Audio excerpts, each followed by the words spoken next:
Hi everyone, it's Grace. Welcome back to my channel.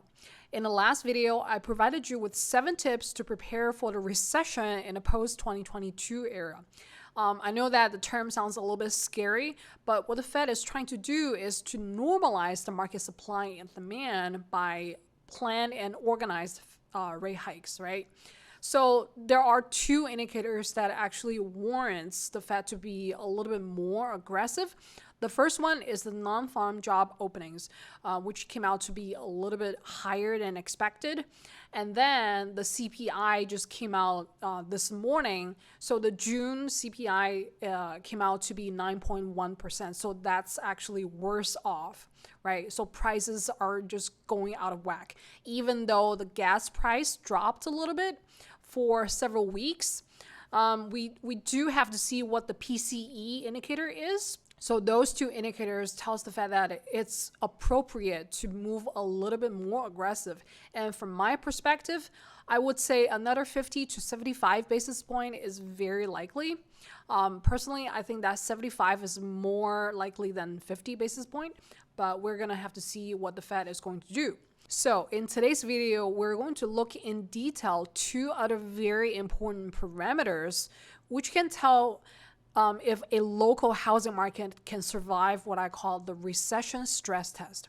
I don't think it's appropriate to call it a full-blown recession at this point because the Fed rate hike is very organized, planned, and also it has to be based on the actual data released every week and every month so people can know ahead of time. So that's why we have to look at these indicators as we go. All right, before we begin today's video, remember to subscribe to my channel and click on the bell button so you get notified immediately when new videos like this are uploaded. Also, feel free to give this video a thumbs up if you find it useful. Another way to support my channel is by donating any amount that you feel comfortable with, either through PayPal, Cash App, or Zelle. And I'm going to provide the links in the description and link tree down below. All right, thank you so much for your support, and let's get started. All right, so the first map that I want to show you is the home buyers net migration from 2018 to 2022. So that's a 2-year to 2-year basis. And this data is actually from Freddie Mac. I used to have one from Census Bureau, but I think that Freddie Mac is probably a little bit more reliable than Census Bureau because the former incorporates a lot of financial data such as mortgage, household balance sheet, and stuff like that. So people move to a certain location not just because it's more attractive, right? But also because they take a look at their current situation and they decide that financially they would be better off if they move somewhere else. So that's why I use the data from Freddie Mac. All right, so the first thing that you notice is the color patterns as usual. And for this color, I choose the number of people moving to those locations based on March 2020 to February 2022, right? So this is the current situation. And there are 2 ends. The negative end, which is green, basically tells you that people are moving out of this metro area.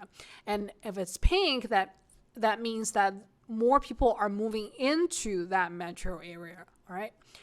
I didn't include the 2-year over 2-year percentage change because there are people moving out and there's people moving in. So that gets a little bit complicated. So I'm just going to show you something very simple that you can, eyeball the color and immediately tells you that like which destination is more popular and which destinations are, the places people just want to get out of.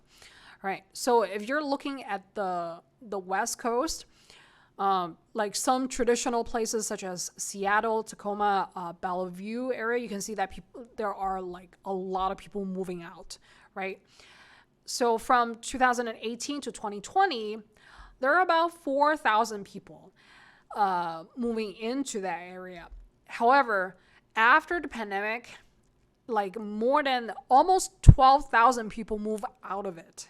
Right, so that basically tells you that people don't want to, they don't want to buy in that area because it's overvalued and because they're pushed out. All right, so when you're when you're looking at another place such as Portland, Vancouver, and Hillsborough in Oregon, in the border between Oregon and Washington, you're actually seeing that people are moving in. So this basically tells you that, you know, the places where people are moving into have a better pricing because of the spillover effect. So I'm just going to use a little illustration to tell you what spillover effect means, right? Especially when interest rate is increasing right now. So a lot of very overvalued markets are no longer accessible to average buyers because they need mortgage, right? The normal LTV is 80%. So you're going to have to like put down 20% in order to buy a house. However, if the mortgage rate is going up, then your monthly payment is going up by a lot, even though the interest rate inches up by a few basis points, right? So another area that we're seeing a lot of people moving into is the most pink area, which is Riverside, South Bernardino, and Ontario. So that's the southern part of California. A lot of people are moving into that area for one reason or another, right? This is not to say that people are moving from other parts of the states into this area a lot. Obviously, there are also people moving from Riverside to other parts of the U.S. as well. But just from this map alone, we're seeing, sort of like a movement just in that metro area, all right? So we are also seeing like some of these other neighboring metro areas, there are also a lot of people interested in moving into, right? So just by comparing like the green and pink area, you can tell that there are places such as San Diego, Chula Vista, and Carlsbad that people just want to get out of. And then the other area that we frequently reference to is the San Francisco, Oakland, and Berkeley area. So there's a lot of people moving out of that area as well into other parts of the states, all right?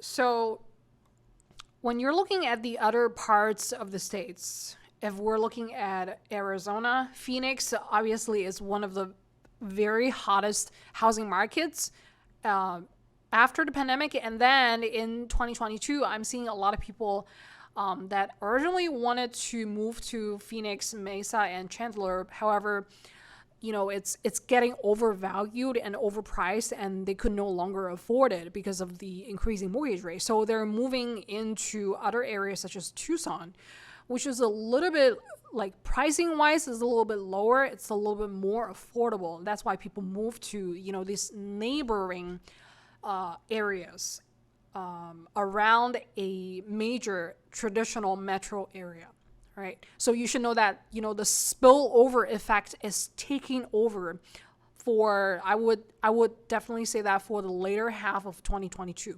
So if a home buyer still decides to buy in the later half of 2022, these neighboring areas would be better off than a traditional metropolitan area.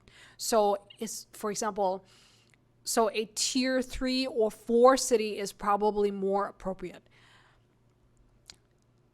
And then if we're looking at the southern part and also the eastern part, we're seeing a mix, right?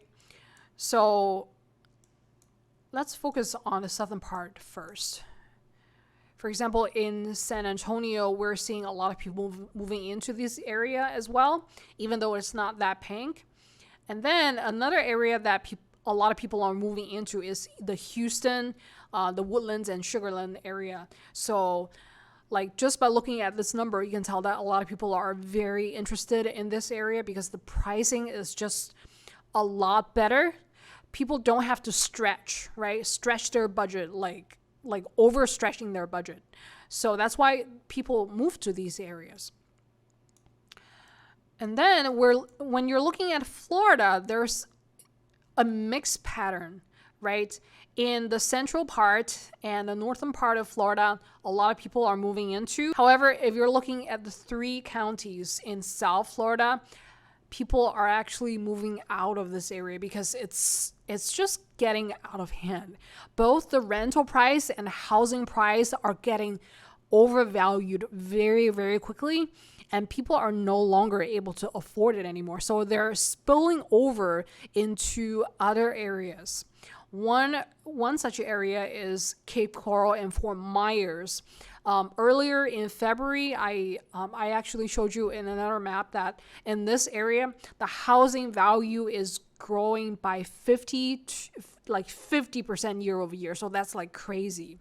And this is not a traditional super big destination or metro area that people wanted to move to before the pandemic. However, afterwards, they wanted to come here. Right. For example, in Northport, Sarasota, and Bradenton area, there's also a lot of people moving there as well. And you're seeing Port St. Lucie, Lakeland, Winter Haven, Daytona Beach, and Ormond Beach, Jacksonville, Ocala. Some of these areas are getting more popular. And like prior to the pandemic, you probably have never heard of these areas before, right? So that's a very important indicator of the market movement, right? You have to know, where do people want to move to?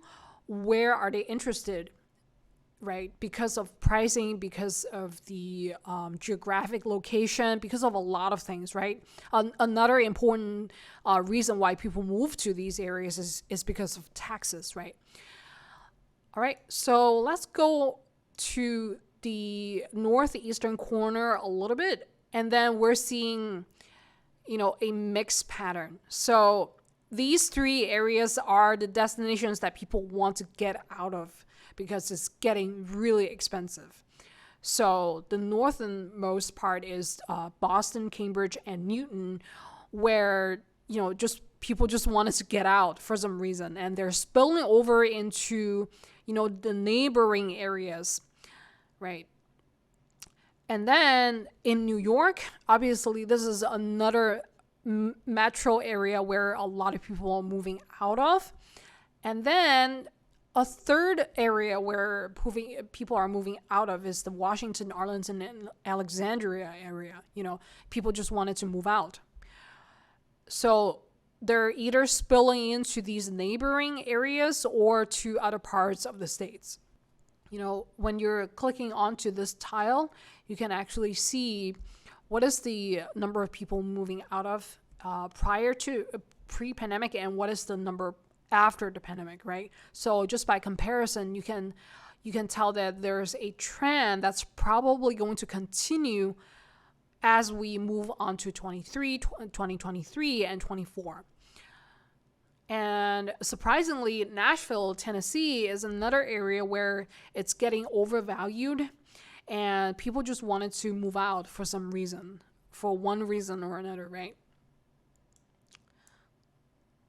So we're also seeing, like, in the Midwest area, in Minneapolis, St. Paul, and Bloomington, people are also moving out. All right, so just pay attention to these color legends. So that's the first thing that you're going to see.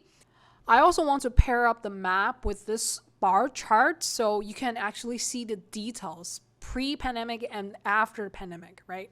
So in a color legend, there are basically two colors. The blue color means that how many people are moving into or moving out of a city pre-pandemic. And then the orange color basically means the number of people gaining or losing after the pandemic, right? So you can definitely scroll down this list to see a little bit better for yourself. But the way, so the method to use this chart is by comparing the blue bar and the orange bar. If the blue bar is shorter than the orange bar, that basically means that the city is gaining momentum.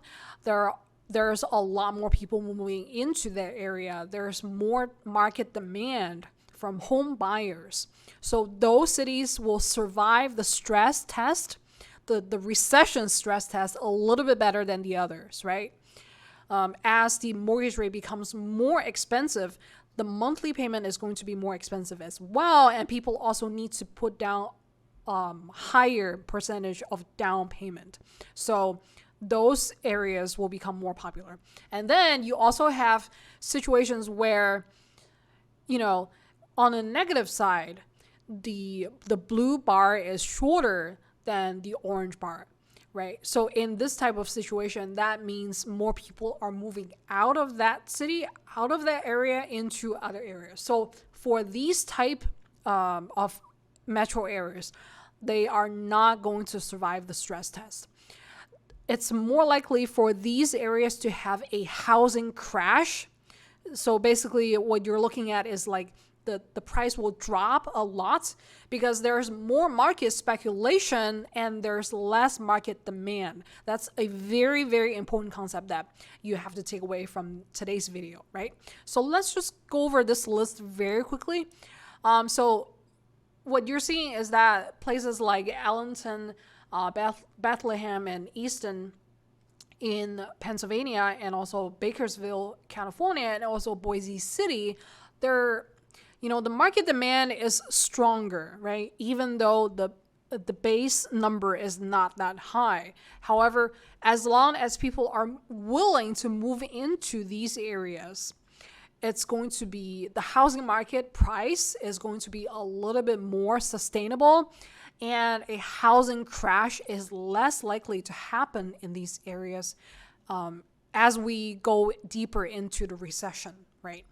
And then by contrast, you're seeing like places like Boston, Cambridge, and Newton, because there are a lot more people moving out of this area. So what do you think is going to happen? If people no longer want to live in that area, either is because of a home buyer or a renter, then the housing price has to come down a lot in order to reflect the rebalance of the market supply and demand, right?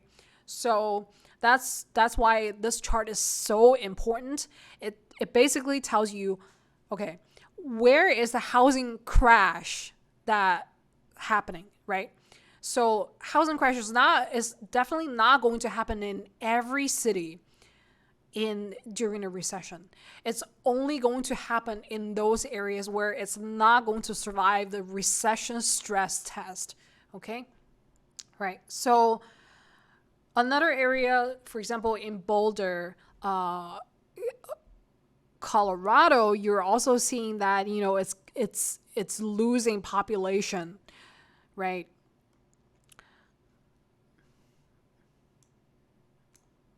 So in this map, you can clearly see that there's a very strong contrast between the blue bar and the orange bar.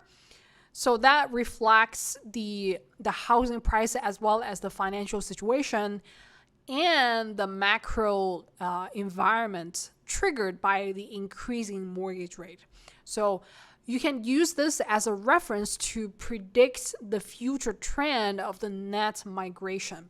So what net migration of the home buyers basically means that it has to incorporate the birth rate, the death rate, the people moving out of, and the people moving into, right? So all those four components are incorporated into the net migration. So that's a very good indicator for the growth trend or the decrease trend for an area, right? So if someone decides to buy or develop properties in an area where there's more demand coming in, then there is a better chance to, gain a good profit return. However, if there are people that are, still building in an area such as Denver or Aurora and Lakewood, then you probably have to reconsider, right? And we're going to talk a little bit more about this, why this data matters so much in the next parameter, which is the new housing permit, right? So you have to determine whether this is a good area to build properties, to build high-rise buildings or whatever it is, right? If there are no people interested in moving to these areas, why are you building? Why? It's a waste of money, waste of investment money if you're doing that, right? But if you're moving into If you're building in an area where there's people that are interested in it because of the quickly shifting environment, then you will see a better return, more sustainable housing market, right? So that's why this data is so important for you to determine whether it's a like, where is the housing market going? Is it going to crash? Is it going to have a correction, or is it going to have a sustainable growth, right?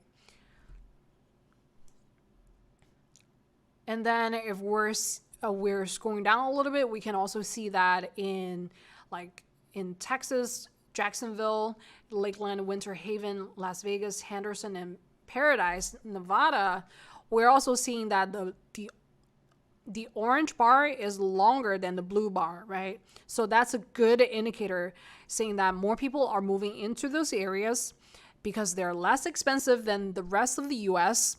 So it makes more sense to invest in those areas, right?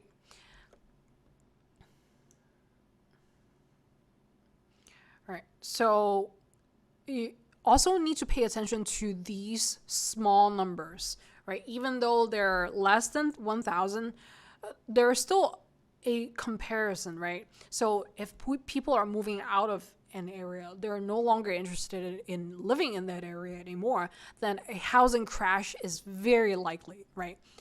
The possibility is growing because people are moving out. So there's more likely that it's going to be a buyer's market sooner than the other markets, right? And another situation that we mentioned in the map before is that Miami, Fort Lauderdale, and Pompano Beach area is also it's not only losing momentum, but it's also becoming too overvalued that people are moving out of this area, right? So this gives you an idea, like what type of strategy that you should adopt based on who you are, what you want to do, right? So I would say that like in 2022, the good thing that's in contrast to 2008 is that we have a lot of data, and we have a lot of like public domain data that we can actually see to determine what is the best next step, what is the best strategy based on what I want to do, right? And I can tell you right now that like big organizations and institutions, they want to avoid bankruptcy. They want to avoid their bonds being downgraded, and they want to avoid liquidity risk and issues as much as possible. They want to keep going for as long as possible.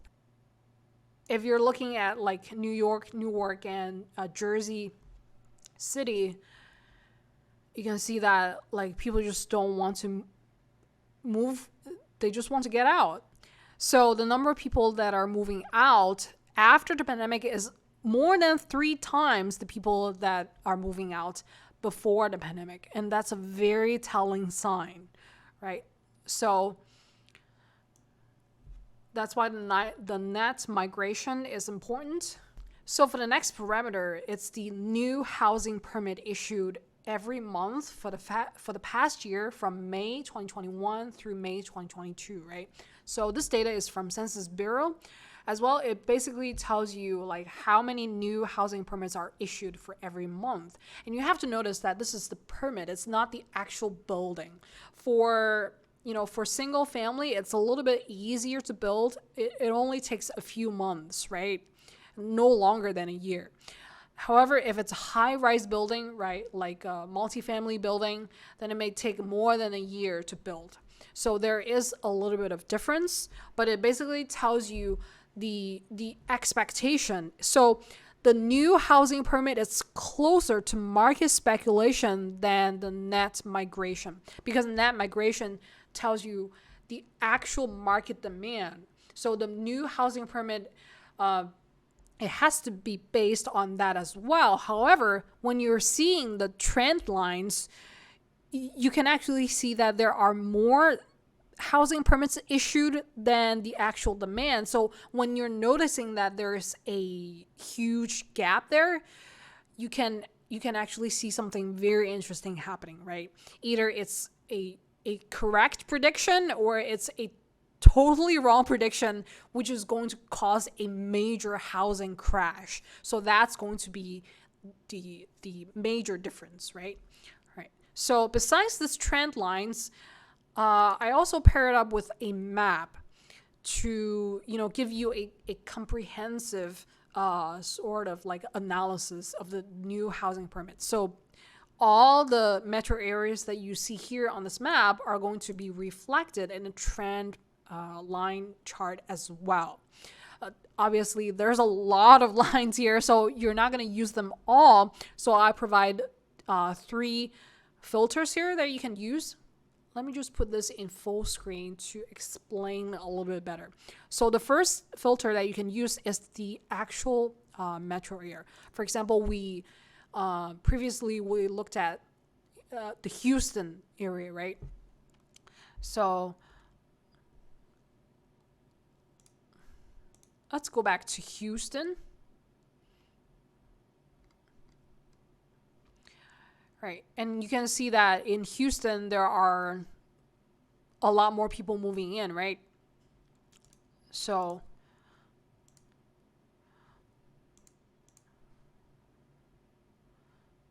if you only want to see the trend line for only your city or the city that you're interested in, just go ahead and uncheck all. And then you can type in Houston, right, and check this area. So you can see the trend line, right? So there's obviously a seasonal pattern for the new housing permit issued for every month for the past year.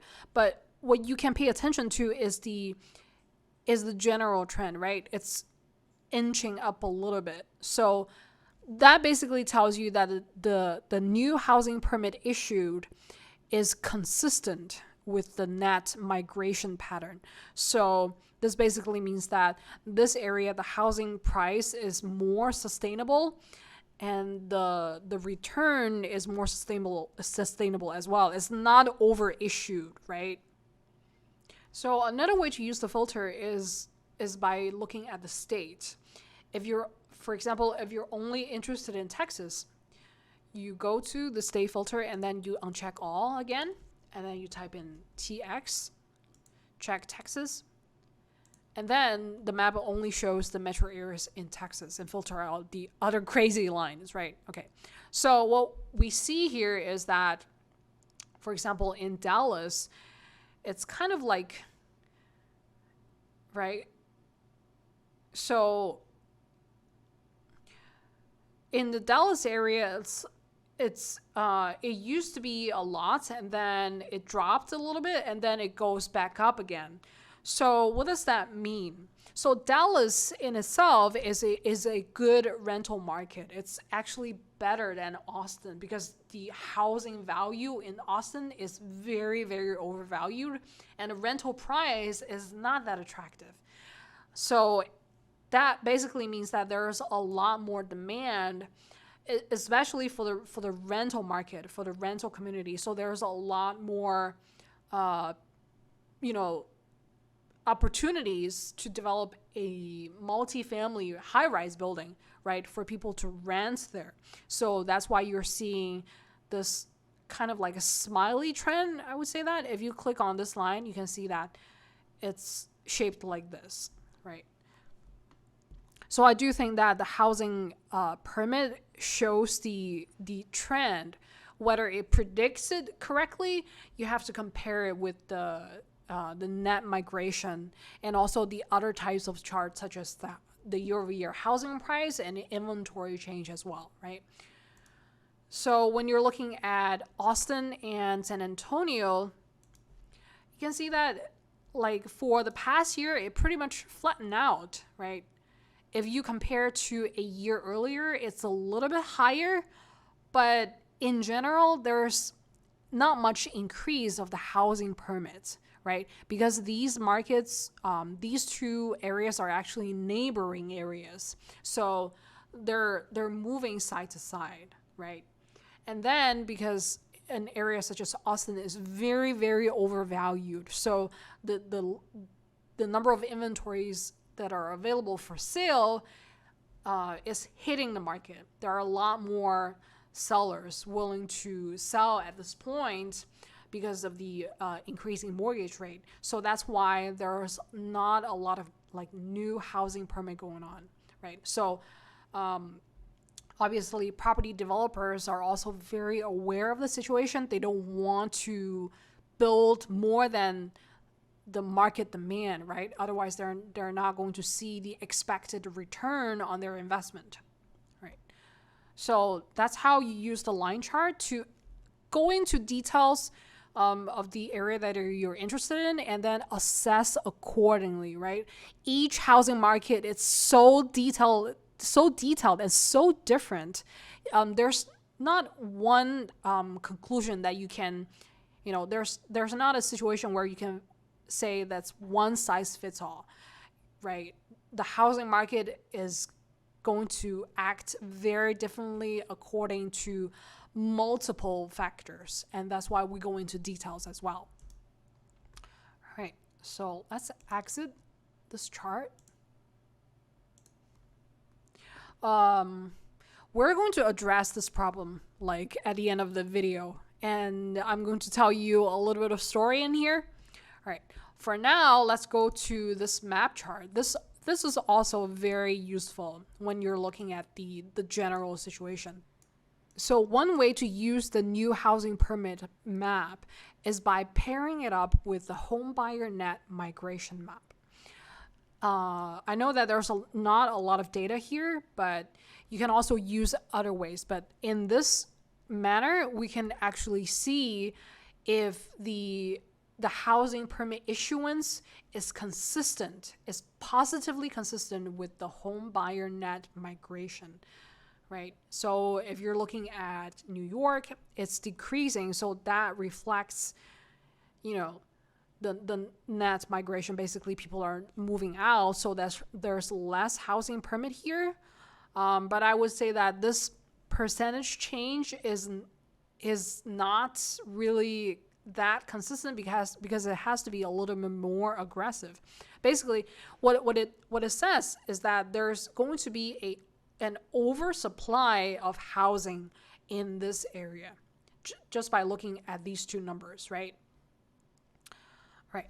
So if we're looking at another area, for example, if in Washington, Arlington, and Alexandria area, we're also seeing a lot more people are moving out in the homebuyer net migration map. However, if we go to the new housing permit map, we're actually seeing that the new housing permit in this area is increasing by a lot, by more than 50%.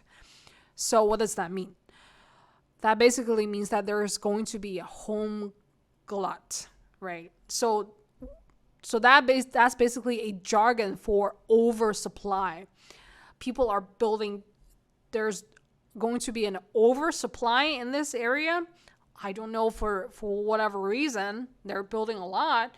They're issuing a lot of permits. But if there's not enough people there, then there's a higher chance of housing crash, right? So you can clearly see that there's a huge difference here. And in Boston, so we previously discovered that Boston is also another area where people are moving out, and you're also seeing that, accordingly, the new housing permit is also decreasing. So that's positively consistent with the net migration map, right? So this type of difference will tell you, will give you a more accurate prediction. It's not just like a gut sense. Oh, I have a very bad feeling that this area is going to have a housing crash. You actually look at the numbers, look into details, and it gives you a more precise prediction and forecast, right? All right. So if we're going to see, for example, let's zoom in a little bit. Right. If we're seeing the Miami area, so people are moving out because of the spillover effect, you can actually see that there's still an increase of the new housing permit. So that basically also tells you that there's going to be an oversupply here as well. And that's also a huge risk factor for a housing crash, because if there's more building, that basically means there's going to be an oversupply as we move deeper into the recession, right? Right. So let's take a look at another place. So I would say a shortcut way to use this map, right, is by looking at, the green areas first. So these areas are places where people are moving out. For example, in San Diego, people are moving out. And then when you go over to the new housing permit map, you can actually see that there's more housing permits here. So that's also a red flag that a housing crash is probably going to happen here as well, right? So that's more detailed and more precise prediction. And then when you're looking at San Francisco area, it's decreasing a little bit. So that's more positively consistent than San Diego, right? All right, so let's take a look at Seattle area and just compare these two. Right. So the new housing permit, it's decreasing by it's increasing by a little bit, but because people are moving out, so I would say that there's the new housing permit that's issued for the following months for 2022 are going to decrease as well, right?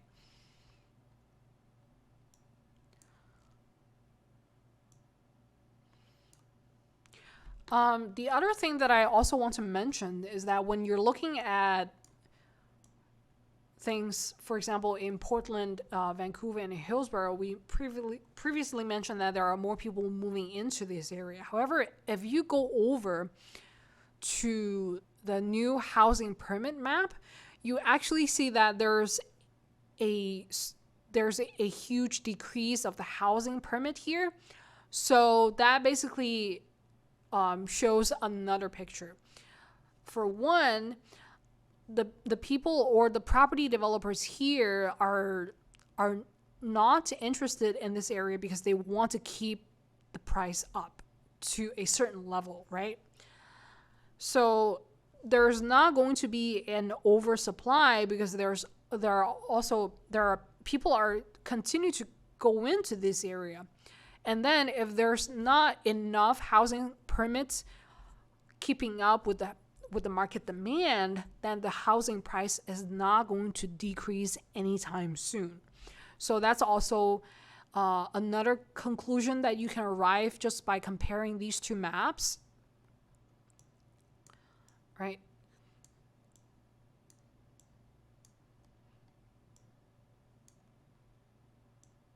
So in another video, I'm also going to pair the new housing permit with another map just to give you another set of comparison based on two different parameters, right? That will give you a much more reliable source to predict what's going to happen in the recession. I previously mentioned that Philadelphia, right? You can actually see that there's an abnormality here. So in December 2021, in Philadelphia, Camden, and Wilmington area, the city or the government issue a whole lot more new housing permit than any other city in the States, and it's weird. So let's take a look at what's going on. All right, let's go to Philadelphia. Right. So you can actually see that for the past year, in December alone, the government issued close to 20,000 units of new housing permit, and that's crazy. And then afterwards it just decreased. All right, at first I thought that this was a mistake because it just doesn't make any sense. When I did a little bit of research, I actually saw that that actually happened, right? So it issued new building permits to build a lot of I would probably say multifamily units. Right. So if we go over to the migration map and we go to Philly, we actually see that people are moving out. So this is kind of like strange. Why, like, people are moving out of this area? So why is the government issuing so many new housing permits? It just doesn't make any sense, right? So just by contrast, you can see that the housing market is probably not going to sustain in this market because there's just too many new housing permit issued in this area, right? So this is pretty much today's video, and we discussed two very important parameters. The first one is the home buyer net migration, and the other one is the new housing permit issued every month, right?